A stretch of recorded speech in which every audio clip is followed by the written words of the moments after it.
વિદ્યાર્થી મિત્રો, અને આગલા વિડીયોમાં આપણે સંગત પ્રતિબળ, સંગત વિકૃતિની વાત કરી. હવે આપણે સ્પર્શીય પ્રતિબળ, સ્પર્શીય વિકૃતિ અથવા આકાર પ્રતિબળ અને આકાર વિકૃતિની ચર્ચા કરીશું. એક આ રીતના સમઘનની જસ્ટ કલ્પના કરીએ, કોઈ ઘનની, સમઘન નહીં.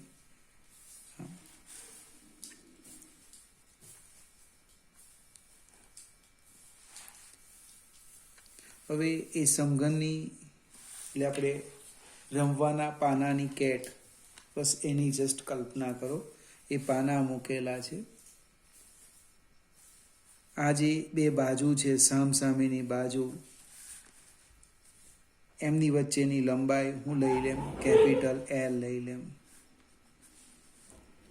હવે આ સામસામેની બાજુ પર સ્પર્શક રૂપે આપણે સમાન મૂલ્યનું પરસ્પર વિરુદ્ધ દિશાનું બળ લગાડીએ. ચોપડીમાં એક નળાકાર દર્શાવેલો છે કે આકૃતિમાં એક નળાકારનો આડછેદ દર્શાવ્યો છે. આમ લખે તો પણ કંઈ વાંધો નહીં. આ રીતે નળાકારની લંબાઈ કેપિટલ L છે.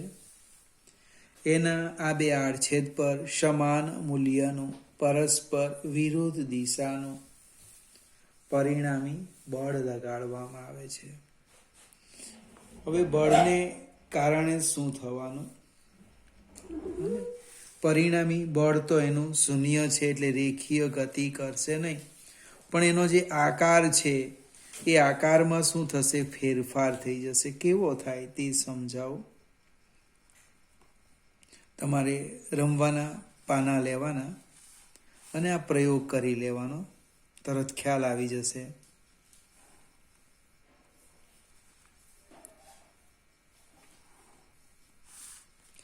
થોડુંક એનલાર્જ કરીને મેં વધારે બતાવ્યું છે. અહીંયા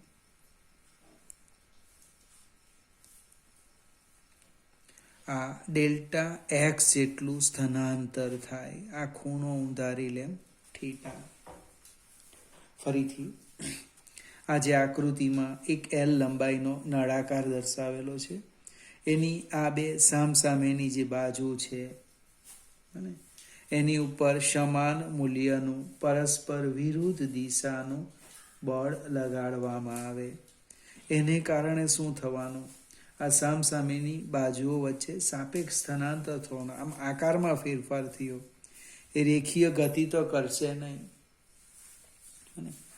રેખીય ગતિ ન કરે તો શું થવાનું? એના આકારમાં ફેરફાર થયો. કેવો હતો? આની જગ્યાએ આવો આકાર થઈ ગયો. હવે સ્પર્શીય બળને કારણે પહેલો પોઈન્ટ સમજાવું છું. સ્પર્શીય બળને કારણે એકમ ક્ષેત્રફળ દીઠ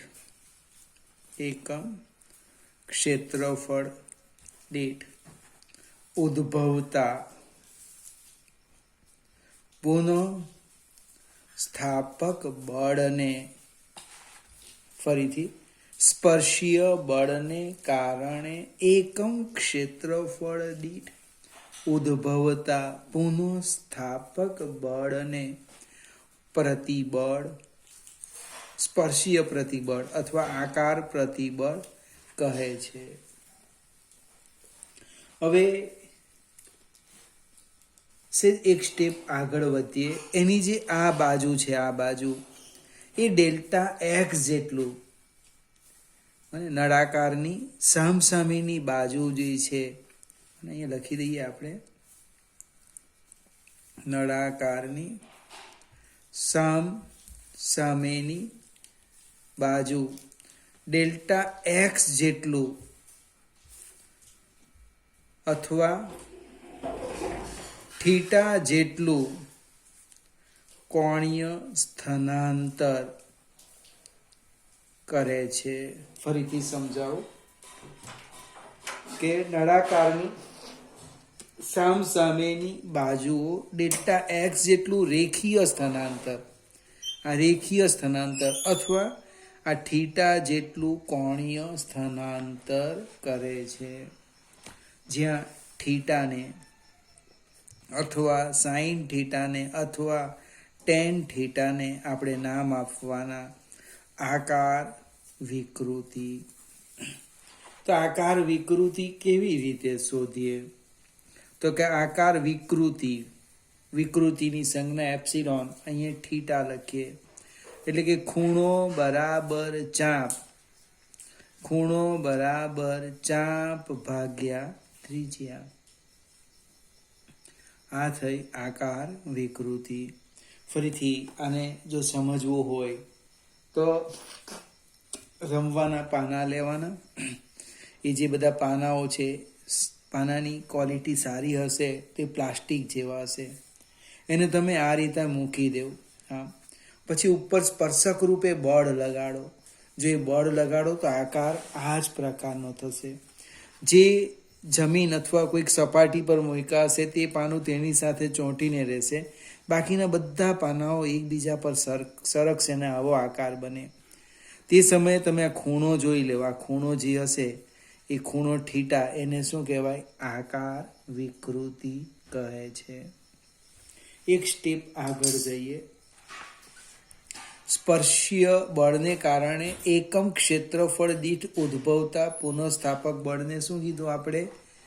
સ્પર્શીય અથવા આકાર પ્રતિબળ. અને થીટાને કીધું આકાર અથવા સ્પર્શીય વિકૃતિ. એક સ્ટેપ આગળ જઈએ છીએ, હાઇડ્રોલિક પ્રતિબળ. હવે પાછો ઉદ્ભવે હાઇડ્રોલિક્સ પ્રતિબળ બને. કદ વિકૃતિ, કદ પ્રતિબળ, કદ વિકૃતિ એની વાત કરવાના.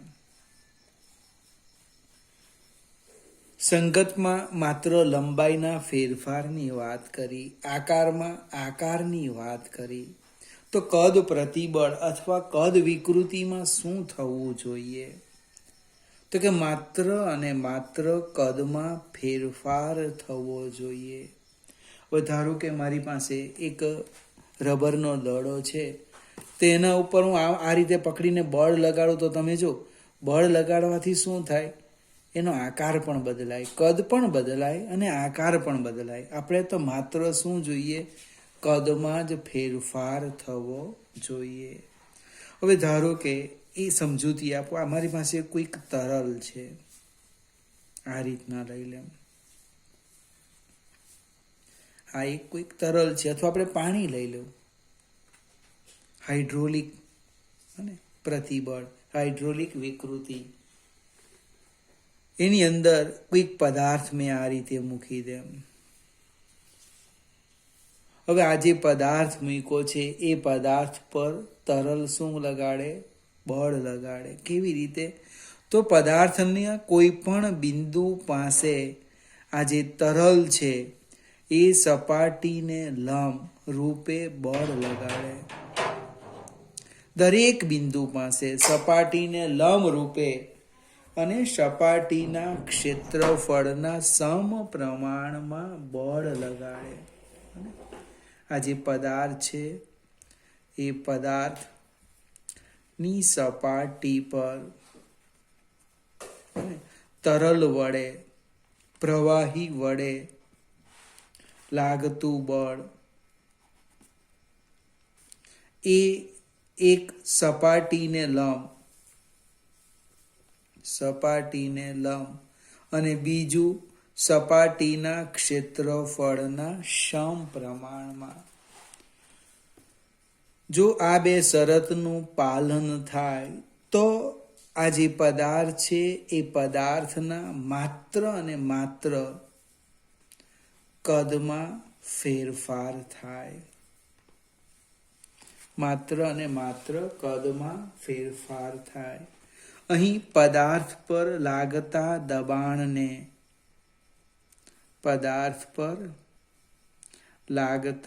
દબાણને શું કહેવાના? હાઇડ્રોલિક પ્રતિબળ, કદ પ્રતિબળ કહે છે. અને ફરીથી તરલના દબાણ વડે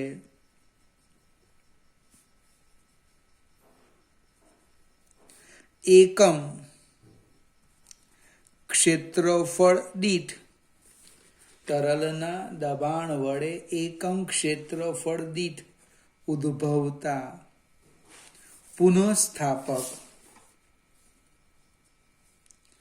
પુનઃસ્થાપક બળને હાઇડ્રોલિક પ્રતિબળ અથવા કદ પ્રતિબળ કહે છે. હવે એક સ્ટેપ આગળ વધીએ કે જે પદાર્થ છે એ પદાર્થનું કદ કેટલું હતું, તો કે વી. એમાં કેટલો ફેરફાર થયો, તો કે ફેરફાર થયો ડેલ્ટા વી, એટલે કે કદ વિકૃતિ. ડેલ્ટા વી બાય વી એટલે કદ વિકૃતિની પણ વ્યાખ્યા લખાય. કદમાં થતા ફેરફાર અને મૂળ કદના ગુણોત્તરને કદ વિકૃતિ કહે છે, અથવા તો કદમાં થતા આંશિક ફેરફારને કદ વિકૃતિ કહે છે. ફરીથી આપણે 3 પ્રતિબળ અને 3 વિકૃતિની વાત કરી. પહેલી ચર્ચા હતી, આપણે એક સાથે લખીએ, પ્રતિબળ અને વિકૃતિ. તો એક લીધી સંગત, બીજું આકાર અથવા સ્પર્શીય, અને ત્રીજું લીધું કદ અથવા હાઇડ્રોલિક.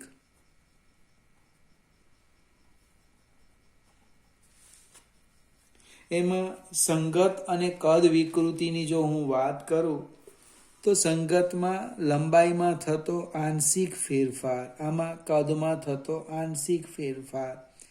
પ્રતિબળ 3 એક સરખી વ્યાખ્યા છે. એકમ ક્ષેત્રફળ દીઠ ઉદ્ભવતું પુનઃસ્થાપક બળ. આકાર વિકૃતિમાં ખૂણાને કીધું અથવા ટેન થીટાને કીધું આકાર વિકૃતિ.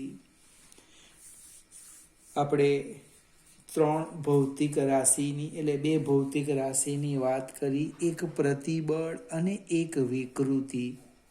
એક લંબાઈમાં વાત કરી, એક કદમાં અને બીજું આકારની ચર્ચા કરી. હવે આજે ચર્ચા કરી એ સ્ટેપમાં આપણે આગળ વધીએ. એક નાનું સરખું અને અગત્યનું ઓબ્જેક્ટિવ છે હૂકનો નિયમ. લગભગ 11મા ધોરણમાં મને યાદ છે, સ્થિતિ સ્થાપકીય સ્થિતિ ઉર્જામાં આપણે 11મા ધોરણમાં જ ભણતા છે, પણ ભાગ 1ની અંદર સ્થિતિ સ્થાપકીય સ્થિતિ ઉર્જામાં સ્પ્રિંગમાં લખ્યું હતું વજન વગરની. બીજો શબ્દ લખેલો હૂકના નિયમને અનુસરતી, અને ત્રીજો શબ્દ હતો સ્થિતિ સ્થાપક સ્પ્રિંગનો અને એક છેડો, આમ હતું ફિગર, દ્રઢ આધાર સાથે જડિત કરેલો છે, અને એનો આ બીજો છેડો કેવો લીધેલો, મુક્ત લીધેલો. હૂકનો નિયમ શું છે તે સમજાવો. ત્યાં લખ્યું હતું પુનઃસ્થાપક બળ એ લંબાઈના સમપ્રમાણમાં. અહીંયા જે લખ્યું છે આપણે ચર્ચા કરીએ. નાના વિરૂપણ માટે પ્રતિબળ એ વિકૃતિના સમપ્રમાણમાં હોય છે. આ વિધાનને હૂકનો નિયમ કહે છે. ફરીથી, નાના વિરૂપણ માટે પ્રતિબળ એ વિકૃતિના સમપ્રમાણમાં હોય છે. એટલે વિકૃતિ ઉદ્ભવે માટે પ્રતિબળ ઉદ્ભવે. સમજો ધીમેથી. તમે બાહ્ય બળ લગાડો, એને કારણે શું થાય? એની લંબાઈ અથવા એનો આકાર અથવા એના કદમાં શું થાય? ફેરફાર થવાનો શરૂઆત કરે. જેવો ફેરફાર થાય એટલે એની અંદર શું ઉદ્ભવે? પુનઃસ્થાપક બળ. પ્રતિબળને કારણે વિકૃતિ નથી ઉદ્ભવતી, વિકૃતિને કારણે પ્રતિબળ ઉદ્ભવ. આ બોલપેનને જેવું ખેંચું એટલે લંબાઈ જેવી વધવાની શરૂઆત થાય એટલે અંદર શું ઉદ્ભવે? પુનઃસ્થાપક બળ. એટલે કે કહેવાનો અર્થ પ્રતિબળ ચલે છે વિકૃતિ અથવા સિગ્મા ચલે છે વિકૃતિ. કોમન ચર્ચા કરીએ. પ્રતિબળની સંજ્ઞા સિગ્મા લેવાની, વિકૃતિની એપ્સિલોન. એટલે કે સિગ્મા બરાબર કે એપ્સિલોન, અથવા કે ને આમ લખી દેવું, સિગ્મા બાય એપ્સિલોન, જ્યાં કે નું નામ છે સ્થિતિ સ્થાપકતા અંક. કે નું નામ છે સ્થિતિ સ્થાપકતા અંક. સ્થિતિ સ્થાપક અંક તાની લખતા હોય તો કે નું નામ છે સ્થિતિ સ્થાપક અંક. અને ફરીથી કે સ્થિતિ સ્થાપક અંક એ દ્રવ્ય માટે ખૂબ અગત્યનો મુદ્દો છે. કોઈક આમ પણ લખે, પ્રતિબળ અને વિકૃતિના ગુણોત્તરને મને સ્થિતિ સ્થાપક અંક કહે છે. લગભગ મોટે ભાગના દ્રવ્યો એમ કહેવાય કે હુકના નિયમનું પાલન કરે છે, છતાં કેટલાક દ્રવ્ય આ સંબંધ એટલે કે આ રેખીય સંબંધ જાળવતા નથી. સ્થિતિસ્થાપકતા અંક, સ્થિતિસ્થાપક અંકનો એકમ લખવું હોય તો એકમ લખાય. પ્રતિબળનો એકમ ન્યૂટન પર મીટર સ્ક્વેર. વિકૃતિ તો એકમ રહિત એટલે એનો એકમ શું થવાનો? ન્યૂટન પર મીટર સ્ક્વેર. કોનો એકમ થયો? સ્થિતિસ્થાપક અંકનો. પણ એને પાસ્કલ પણ કહેવાય. એટલે જો પ્રતિબળનો એકમ ન્યૂટન પર મીટર સ્ક્વેર, દબાણનો એકમ ન્યૂટન પર મીટર સ્ક્વેર, સ્થિતિસ્થાપક અંકનો એકમ તો કે ન્યૂટન પર મીટર સ્ક્વેર. પારિમાણિક સૂત્રો પણ લખી શકાય. m1 L-1 T-2. હવે આપણે સેજ આગળ જઈએ. કોઈક દ્રવ્ય માટે પ્રતિબળ વિરુદ્ધ વિકૃતિનો આલેખ જોઈએ. ફરીથી પ્રતિબળ વિરુદ્ધ વિકૃતિનો આલેખ કોઈક ધાતુ માટે દોરીએ. હવે આલેખ હું તમને સમજાવું છું. આલેખ કદાચ 2 માર્કમાં પૂછાય તો એમાં થોડી ઘણી સમજૂતી આપવાની. આ વાય અક્ષ લઈએ આપણે અને એક્સ અક્ષ લઈએ. એક્સ અક્ષ પર વિકૃતિ લઈએ, પણ મિત્રો એ ટકામાં લેવી પડશે વિકૃતિ. કેમ? તો એ હું તમને સમજાવું. વાય અક્ષ પર પ્રતિબળ લઈએ અને એક્સ અક્ષ પર વિકૃતિ લઈએ. હવે વિકૃતિ ખૂબ નાની આવે, ખબર પણ નહીં પડે. એને જો 100 વડે ગુણીએ થોડીક એનલાર્જ થઈ જાય તો આપણને આલેખ સમજવાનો સારો પડે. માટે આપણે વિકૃતિ શામાં લેવાના? ટકામાં લેવાના. હવે એ જે ચોપડીમાં આલેખ છે એ પહેલાં હું દોરી દેમ છું. આ રીતનો આપેલો છે આ આલેખ. આ સીધી લીટી છે O થી A. અહીંયા નામ આપ્યું A. પછી છે ને આ રીતે કંઈક સમજાયું છે. પછી જરાક આમ સીધું છે. પછી આવું આપ્યું છે. આમ આ બધા નામ આપેલા છે, નામમાં ભૂલ નહીં થાય. આનું નામ લખ્યું B છે, આનું નામ લખ્યું C છે, અહીંયા કંઈક લખ્યું મહત્તમ પ્રતિબળ ડી છે, અહીંયા લખ્યું ઈ છે. આ જેટલા બિંદુ લખ્યા છે એ બધા જ બિંદુના નામો છે. ફરીથી હવે આકૃતિની ચર્ચા કરીએ. આકૃતિમાં શું દર્શાવ્યું છે? તો કે કોઈ એક ધાતુ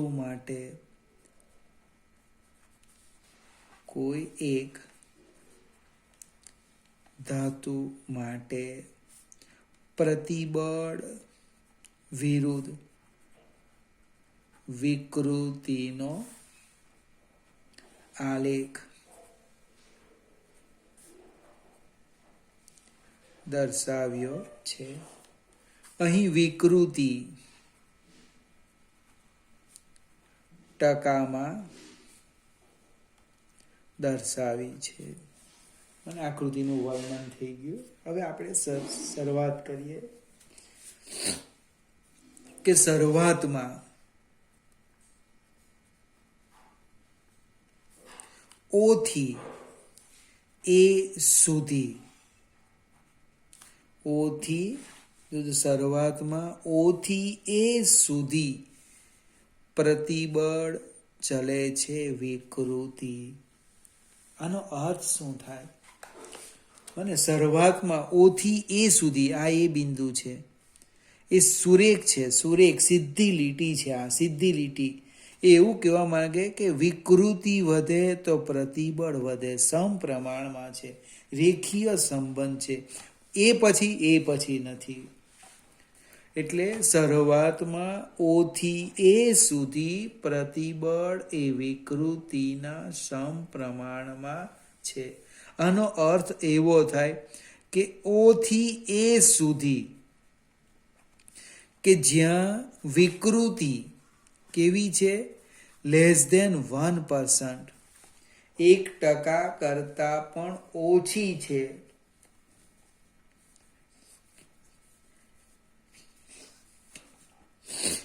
ફરીથી ઓ થી એ સુધી એટલે કે જ્યાં વિકૃતિ 1% કરતા ઓછી છે ત્યાં હુકના નિયમનું પાલન થાય છે. ભાઈ, હુકના નિયમનું પાલન ક્યાં સુધી થાય? એ સુધી થાય. હુકના નિયમનું પાલન એ સુધી થાય. માટે એનું નામ આપવાના સપ્રમાણતાની હદ.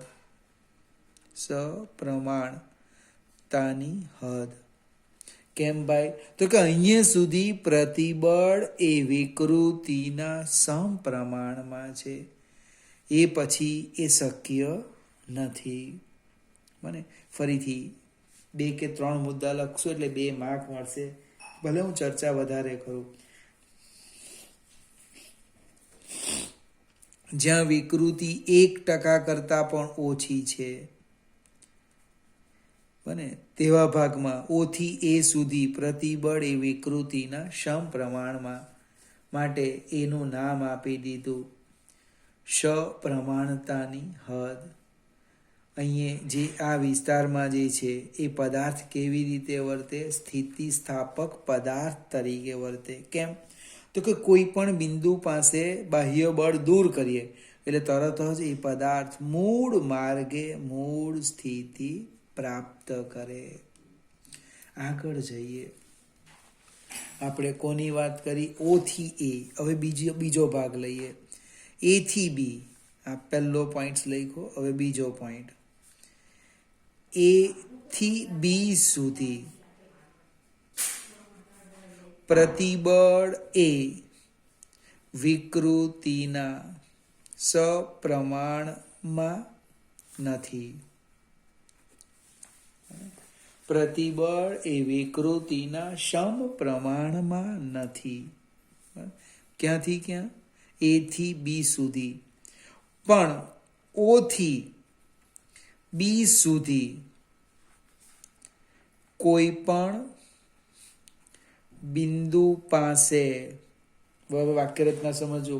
ઓ થી બી સુધી કોઈ પણ બિંદુ પાસે વિરૂપક બળ દૂર કરવામાં આવે. એટલે આ લેખમાં તમને સમજાવું, તમે બાહ્ય બળ વધારતા વધારતા વિકૃતિ વધે એટલે પ્રતિબળ અહીંયા સુધી આવી ગયું. પણ અહીંયા કોઈ પણ બિંદુ પાસે તમે વિરૂપક બળ એટલે કે બાહ્ય બળ દૂર કરો તો પદાર્થ મૂળ માર્ગે મૂળ સ્થિતિ પ્રાપ્ત કરે છે. ઓ થી બી સુધીમાં કોઈ પણ બિંદુ પાસે બાહ્ય બળ વિરૂપક બળ દૂર કરવામાં આવે તો પદાર્થ મૂળ માર્ગે મૂળ સ્થિતિ પ્રાપ્ત કરે છે. ક્યાં સુધી આવું બને? બી સુધી. બને ઓ થી બી વચ્ચે કોઈ પણ જગ્યાએ તમે બાહ્ય બળ દૂર કરી દેવ, તે પોતાની મૂળ સ્થિતિ મૂળ માર્ગે આવીને પ્રાપ્ત કરે. આ સંદર્ભમાં બીનું નામ આપ્યું સ્થિતિ સ્થાપકતાની. સ્થિતિ સ્થાપકતાની હદ અથવા એક બીજું પણ નામ છે આધીન બિંદુ. સ્થિતિ સ્થાપકતાની હદ અથવા આધીન બિંદુ કહે છે. એટલે આજે આપણું આ લેખમાં બી બિંદુ છે, એનું નામ અહીંયા લખી દઈએ, આધીન બિંદુ. અને તમે કોઈ પણ દ્રવ્યનો ઉપયોગ કરો ત્યારે પ્રતિબળ વધારેમાં વધારે મેક્સિમમ આધીન બિંદુ સુધી ઉદ્ભવવું જોઈએ. એનાથી વધારે ઉદ્ભવે તો શું થાય એની ચર્ચા કરીએ. ફરીથી ઓ એ બી વાત કરીએ. એ બી વચ્ચે શું છે? પ્રતિબળ એ વિકૃતિના સમપ્રમાણમાં નથી, એટલે હુકના નિયમનું પાલન થતું નથી. પણ ઓ થી બી વચ્ચે કોઈ પણ જગ્યાએ બાહ્ય બળ દૂર કરે ને તો પદાર્થ મૂળ માર્ગે મૂળ સ્થિતિ પાછો આવે. એ સંદર્ભમાં બીને કીધું સ્થિતિ સ્થાપકતાની હદ આધીન બિંદુ. બને આગળ જઈએ. બી પછી શું થાય? બી પછી શું થાય જોઈએ. બી પછી ધારો કે આ એક બિંદુ સી લેવા, તો સમજવા માટે છે. અહીંયા બી સી લખાય, અહીંયા બી લખાય, અહીંયા બી લખાય. બી પછી કોઈ પણ બિંદુ પાસે જો વિરૂપક બળ દૂર કરો ને તો એ મૂળ માર્ગે મૂળ સ્થિતિ પ્રાપ્ત કરતો નથી. પણ કેવો? આવા માર્ગે આવા. આ તો જસ્ટ એક ઉદાહરણ સમજાવે. આમ તૂટક માર્ગ બતાવો ને એ માર્ગે આવે અહીંયા. અને કેવી સ્થિતિ પ્રાપ્ત કરે? આ પ્રકારની. એટલે આટલી જે છે આટલી એનામાં કાયમી વિકૃતિ રહી જાય, કાયમી સ્થાપન. આ બી એક બહુ સમજવાનું છે. તમે સ્થિતિ સ્થાપકતાની હદ પછી પણ બાહ્ય બળ લગાવે તો પ્રતિબળ વધે. હવે એ પ્રતિબળ વધવાને કારણે શું થાય? હવે હુકના નિયમનું તો પાલન કરે જ નહીં, પણ સ્થિતિ સ્થાપકતાની હદ બતાવ્યા પછી એ મૂળ માર્ગે મૂળ સ્થિતિ પ્રાપ્ત કરતો નથી. એમાં કાયમી વિકૃતિ રહી જાય. એને કાયમી સ્થાપન કહેવાય. એટલે કોઈ પણ દ્રવ્યનો ઉપયોગ તમે ક્યાં સુધી કરો? બી બિંદુ સુધી, આધીન બિંદુ સુધી. બને કોઈક વ્યક્તિ પાસે તમે તમારા પ્રભાવથી કામ કરો તો ક્યાં સુધી? આધીન બિંદુ સુધી. પછી શું થશે? એ વ્યક્તિને તમારા પ્રત્યે અરુચિ, કાયમી વિકૃતિ આવી જશે. અને કોઈક સાધનની પણ વાત કરીએ. કોઈ પણ પદાર્થ માટે આ નિયમ કોમન છે. ચલો ફરીથી વાત કરું. બી બિંદુનું નામ આપી દીધું આપણે, સી બિંદુ. કાયમી વિકૃતિ રહી ગઈ. બને એટલે આ ક્યાં બને? બી અને ડી વચ્ચે. બી અને ડી વચ્ચે. હવે બી સી પછી શું થાય? હવે અહીંયા જે વિરૂપણ થાય ને એનું નામ છે પ્લાસ્ટિક વિરૂપણ. સી બી પછી એટલે બી પછી તરત જ તમે સહેજ પણ બાહ્ય બળ વધારો ને એટલે આવું થાય. આકાર વિકૃતિ ધરાવતા સમતલો ઝડપથી એકબીજા પર સરકે. એકબીજા પર સરકે એટલે શું કહેવાય? પ્લાસ્ટિક વિરૂપણ થાય. બને ડી બિંદુ પાસે તણાવ પ્રબળતા સૌથી વધારે હોય. અંતિમ તણાવ પ્રબળતા, ડીને નામ આપેલું છે અહીંયા અંતિમ તણાવ પ્રબળતા. અને પછી બી બાહ્ય બળ લગાડો તો ઈ બિંદુ પાસે શું થાય? એ પદાર્થ તૂટી જાય. એટલે ઈને આપેલું છે ફ્રેક્ચર પોઈન્ટ. અને શું કહેવાના? ફ્રેક્ચર બિંદુ, ફ્રેક્ચર પોઈન્ટ. ફરીથી તમારે એ અને બી ના નામ આપે એટલા ઇનફ છે 2 માર્ક્સ માટે. હું ફરીથી આખો આલેખ સમજાવું. શરૂઆતમાં ઓ થી એ સુધી પ્રતિબળ એ વિકૃતિના સમપ્રમાણમાં, એટલે હુકના નિયમનું પાલન થાય. એટલે એને નામ આપી દીધું સમપ્રમાણતાની હદ. એ અને બી વચ્ચે પ્રતિબળ એ વિકૃતિના સમપ્રમાણમાં નથી. પણ શું થાય છે? ઓ થી બી વચ્ચે કોઈ પણ બિંદુ પાસે વિરૂપક બળ દૂર કરીએ ને તો એ મૂળ માર્ગે મૂળ સ્થિતિ પ્રાપ્ત કરે. ક્યાં સુધી? બી સુધી જ. એટલે બીનું નામ આપી દીધું સ્થિતિ સ્થાપકતાની હદ અથવા આધીન બિંદુ. બી પછી શું થાય? બી પછી વિકૃતિમાં ઝડપથી વધારો થાય. ધારો કે સી પાસે હું વિરૂપક બળ દૂર કરું તો એ મૂળ માર્ગે મૂળ સ્થિતિની પ્રાપ્ત કરે, પણ આવા માર્ગે આવે અને આ સ્થિતિ પ્રાપ્ત કરે. એનામાં કાયમી આટલી વિકૃતિ રહી જવાની, કાયમી વિકૃતિ. એનું નામ આપી દીધું કાયમી સ્થાપન. હવે બી પછી જે વિકૃતિમાં ઝડપથી વધારો થાય એને આપણે શું કહેવાના? પ્લાસ્ટિક વિરૂપણ. અને આગળ જઈએ. ડી બિંદુ પાસે અંતિમ તણાવ પ્રબળતા ઉદ્ભવે સૌથી વધારે. પછી શું થાય? એમાં ઘટાડો થાય અને ઈ પાસે એ તૂટી જાય. ઈનું નામ તૂટી જાય એટલે ફ્રેક્ચર પોઈન્ટ. જો આ ડી અને ઈ અથવા બી અને ઈ વચ્ચે ખૂબ મોટું પ્લાસ્ટિક વિરૂપણ થતું હોય, એટલે અંતર વધારે હોય, તો એને તન્ય દ્રવ્ય કહેવાય. અને બી પછી તરત જ તૂટી જાય તો એને બટકણો દ્રવ્ય કહેવાય. અને સ્થિતિ સ્થાપકતાની હદ પછી જો તરત જ ફ્રેક્ચર પોઈન્ટ આવી જાય તો એ દ્રવ્યને બટકણું દ્રવ્ય કહેવાય. અને આ બે વચ્ચેનું અંતર વધારે હોય તો એને કેવું કહેવાય? તન્ય દ્રવ્ય કહેવાય છે. ફરીથી કોઈ પણ દ્રવ્યનો ઉપયોગ કરવો હોય ને, દાખલા ખુરશીમાં આપણે બેસવાનો ઉપયોગ કરવો હોય તો એના માટે આલેખ હોય કે તમે જે બાહ્ય બળ લગાડો એમાં એટલું જ પ્રતિબળ ઉદ્ભવવું જોઈએ કે એ સ્થિતિ સ્થાપકતાની હદ વટાવી ન જાય. ફરીથી મિત્રો આલેખ દોરજો બરાબર અને વ્યવસ્થિત મુદ્દા લખીને તૈયાર કરવાનું. કદાચ 3 માર્કમાં પણ પૂછી શકાય.